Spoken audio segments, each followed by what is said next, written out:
Pack your things. You are fired, Jeffrey said, leaning back in his leather chair with a smirk that did not quite reach his cold eyes. The firm owns the Oracle now. We will take it from here. He did not say the quiet part out loud, that he desperately needed my predictive model to cover his massive trading losses before the next audit. I did not calculate a plea deal. I did not waste energy on tears. I treated his words like bad data, irrelevant to the final output. I just smiled, smoothed my skirt, and said, "Of course." As I walked out of Apex Capital for the last time, I checked my watch. The countdown had begun. Exactly 36 days. That moment of silence was the loudest thing I had ever heard. Before we see how Emily handles this betrayal, drop a comment. Have you ever had a boss take credit for your hard work? Let me know where you are watching from. 2 years and 5 months. That was the exact invoice Jeffrey had just attempted to cancel with a single conversation. Standing in my apartment, I did not look at the view of the city I had paid for with 80-hour work weeks. I looked at the black screen of my laptop. To Jeffrey, the Oracle was just software. It was a tool, a lever he could pull to make money fall out of the sky. To me, it was a living mathematical ecosystem. I had built it line by line, sacrificing weekends, holidays, and relationships to calibrate a predictive model capable of yielding $120 million annually. It was the most sophisticated trading engine Apex Capital had ever seen, and now it belonged to a man who struggled to convert a PDF. This was the fatal flaw in Jeffrey's calculation, a textbook case of the illusion of competence.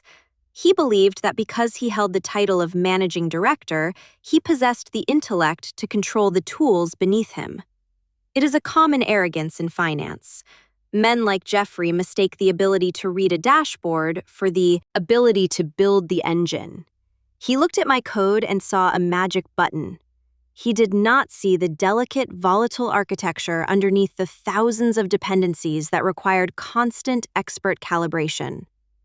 He thought he had stolen a golden goose. In reality, he had stolen a nuclear reactor, and he had just fired the only nuclear physicist in the building. I knew why he did it. It was not ambition. It was desperation. For 6 months, I had watched the red ink bleed across his private trading terminals. He was leveraging the firm's capital on gut feelings and outdated strategies, digging a hole so deep that only a miracle could fill it. The Oracle was his miracle. He needed my projected returns to cover his losses before the quarterly audit exposed him as a fraud. He looked at me, a quiet analyst in the corner, and saw a resource to be mined.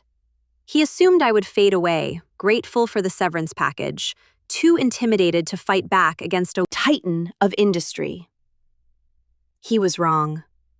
My silence in his office was not submission. It was the quiet observation of a scientist watching a lab rat walk voluntarily into a maze with no cheese. I poured a glass of water and sat down at my kitchen table. The anger did not feel like fire. It felt like ice. It was a clarifying agent. I did not need to hack the system. I did not need to scream or sue or beg. I simply needed to let the natural laws of competence take their course. Jeffrey believed he was the master of the universe, but he was about to learn that intelligence cannot be confiscated. He had the code, yes, but he did not have the key. And in the world of high-frequency trading, a system you cannot control is not an asset. It is a liability. The clock was already ticking. I took a sip of water and waited for the first crack to appear. 36 days. That was the specific duration of the rolling encryption key I had embedded in the system's kernel. It was not a virus. It was not malware. It was a dead man's switch. a standard security protocol for high-value intellectual property. Every 36 days, the system required a specific, unique handshake, a digital heartbeat from its creator, to confirm that the architecture had not been compromised or hijacked. If that handshake did not occur, the Oracle would assume a catastrophic security breach. It would not self-destruct. That would be crude. Instead, it would simply stop processing logic. It would revert to raw data mode, stripping away the predictive algorithms and leaving behind nothing but a chaotic, unreadable ocean of raw market feed. Jeffrey did not know this because Jeffrey never read the technical documentation. He assumed the software was a static asset, like a building or a desk. He did not understand that he had stolen a living organism that needed to be fed. The hardest part of the next few weeks was not the unemployment. It was the silence. This is the invisible war that nobody talks about. In the movies, revenge is fast. It is a montage of hacking and action. In reality, it is sitting in a quiet apartment at 2 p.m, drinking cold coffee while your phone lights up with news alerts about your former boss's genius. I watched from a distance as Apex Capital stock ticked upward. I saw the press releases where Jeffrey claimed full credit for the new proprietary AI that was revolutionizing their portfolio. He was being toasted at industry dinners. He was giving interviews about the future of fintech. I wanted to scream. I wanted to storm into the office and tear the servers out of the rack. The urge to act, to defend my name, to stop the lie before it grew any bigger was a physical ache in my chest. But I forced myself to sit still. Discipline is not just about what you do. It is about what you refuse to do. I refused to interrupt his victory lap. I refused to give him a warning. I knew that if I moved too soon, he would spin it. He would blame me for sabotage. He would use his lawyers and his connections to bury me. So, I waited.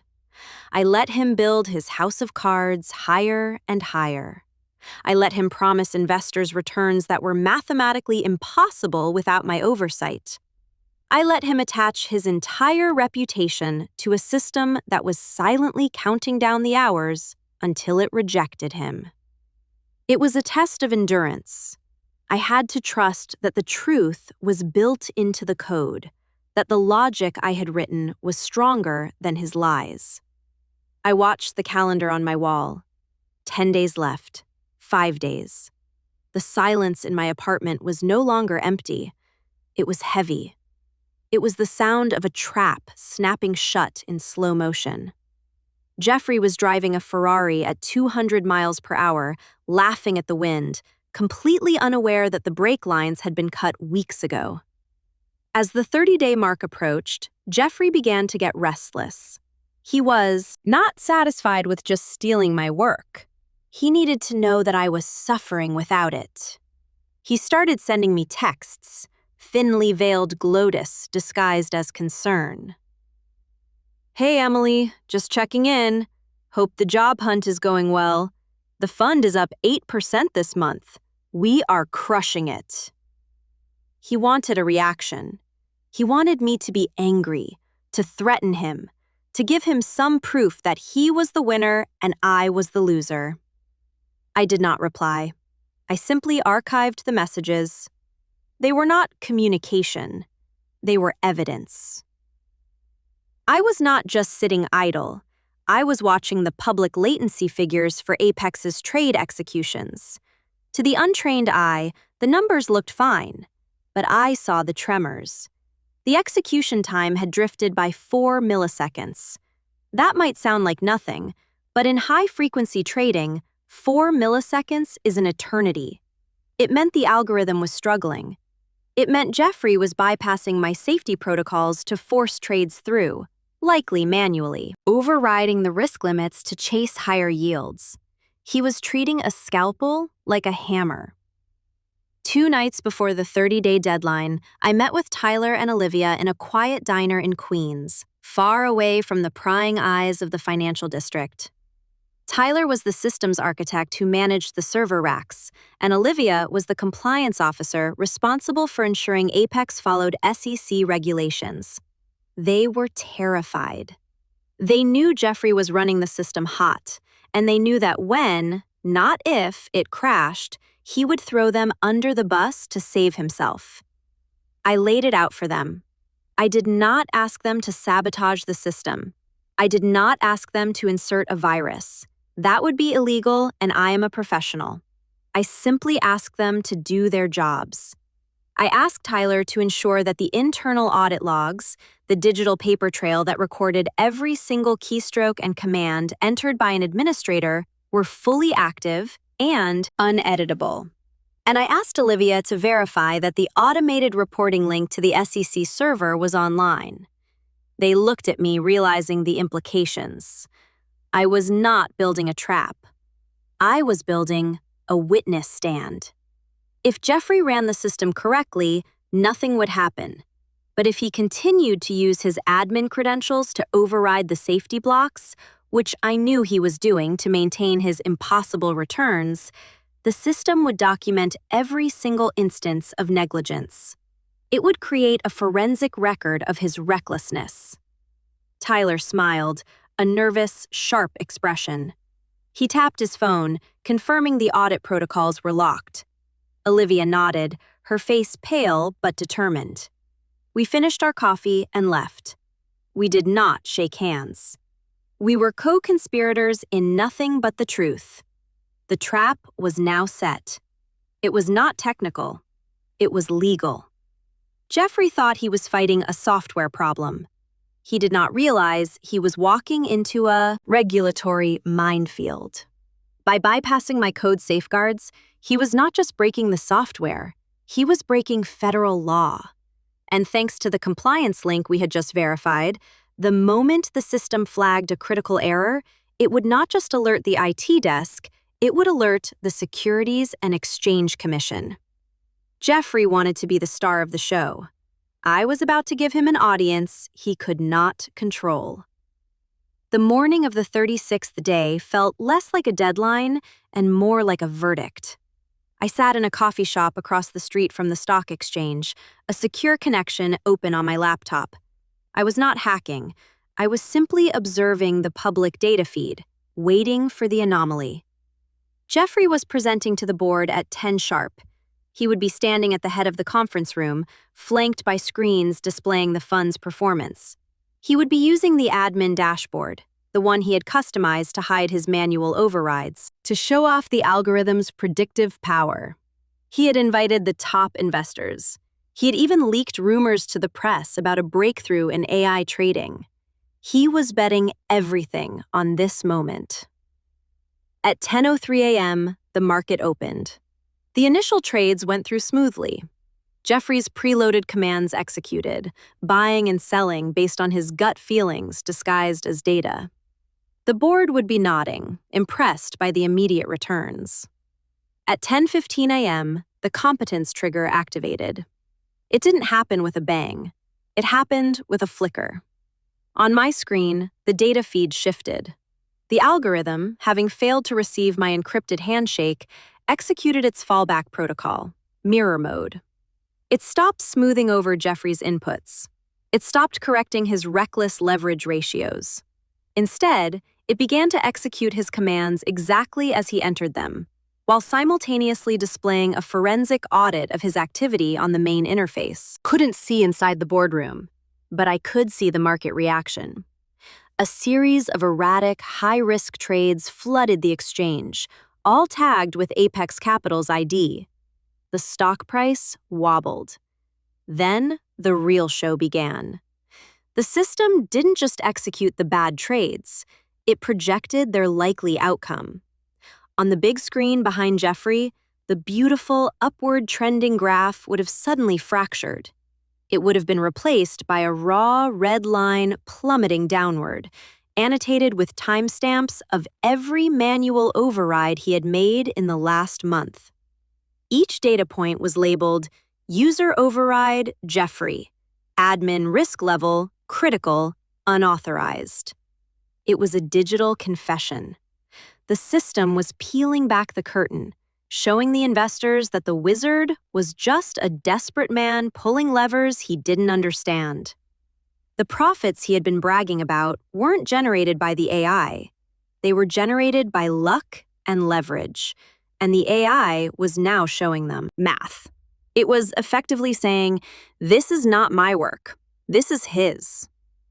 The coffee shop was quiet, but on my screen, the volatility index was spiking. I took a sip of my latte. The mirror was broken. Now everyone could see the cracks. The boardroom would have been a scene of absolute chaos. I imagined the phones vibrating in pockets, compliance alerts from the SEC, risk management flags from the firm's internal servers. The automated report my system had generated wasn't just a notification. It was a formal declaration of regulatory non-compliance. Jeffrey's trading account was frozen instantly. His personal assets tied to the firm's liquidity pools as collateral for his high-risk positions were locked down pending investigation. Then my phone rang. It was Jeffrey. I stared at the screen watching his name flash. He was calling the person he had fired. He was calling the person he had mocked. He was calling the only person who understood the architecture of the cage he had just locked himself inside. I answered on the fourth ring. "Emily," he gasped. He sounded like he had been running. "Emily, something is wrong. The system, it's crashing. It's executing random trades. You need to come in, now. I'll pay you whatever you want. Just turn it off." "It's not crashing, Jeffrey," I said, my voice calm, almost bored. "It's working perfectly." "What? What are you talking about? It's losing millions.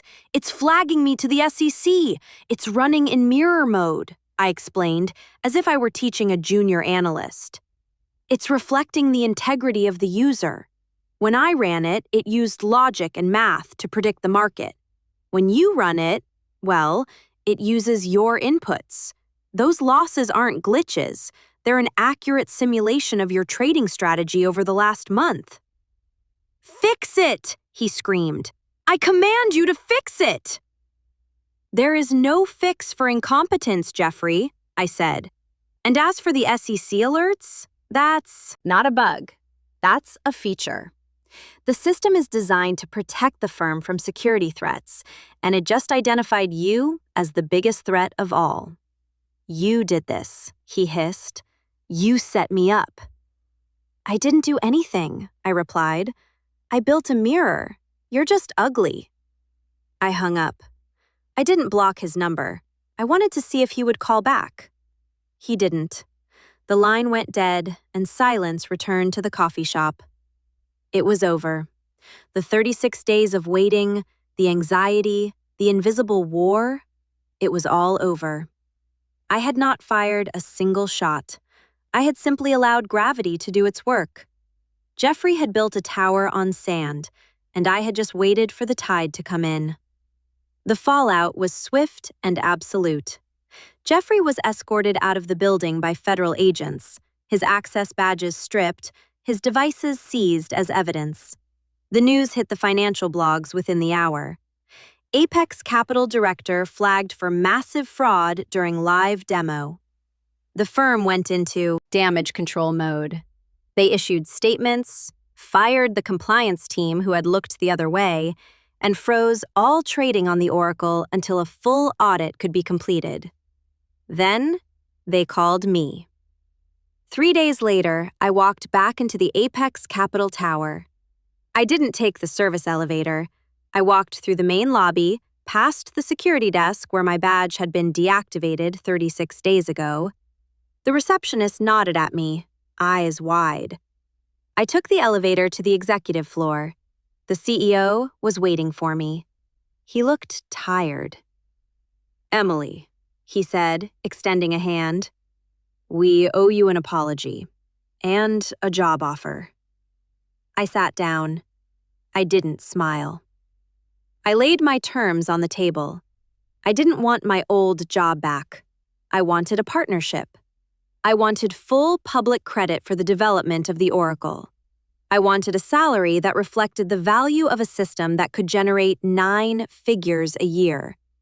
And I wanted Tyler and Olivia promoted to run my new department. He didn't negotiate.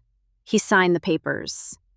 I walked into my new corner office, Jeffrey's old office, and looked out at the city. It was the same view he had enjoyed while stealing my work, but now it felt cleaner. I re-uploaded the original, unmodified code for the Oracle. The system hummed to life, the red error messages vanishing, replaced by the steady green pulse of optimized trading logic. The market stabilized. The firm's reputation would take years to recover, but the math was sound. I realized then that integrity isn't just the moral choice, it's a structural necessity. You can build a lie, you can market a lie, you can sell a lie to investors for millions of dollars, but eventually, the math always wins. Jeffrey thought he could cheat the system because he thought the system was just code. He didn't understand that the code was an extension of the mind that built it. He tried to occupy a mind he didn't own, and he was evicted. I still have the backup drive with the mirror mode protocol in my safe. I don't use it anymore, but I keep it as a reminder. Intelligence without integrity is just a weapon waiting to backfire. If you build something true, you don't have to defend it with lies. You just have to wait for the truth to do its job. The view from here is beautiful, and for the first time in a long time, it's secure. If you believe that the truth always finds a way to surface, hit that like button and share this story. Integrity is your greatest weapon.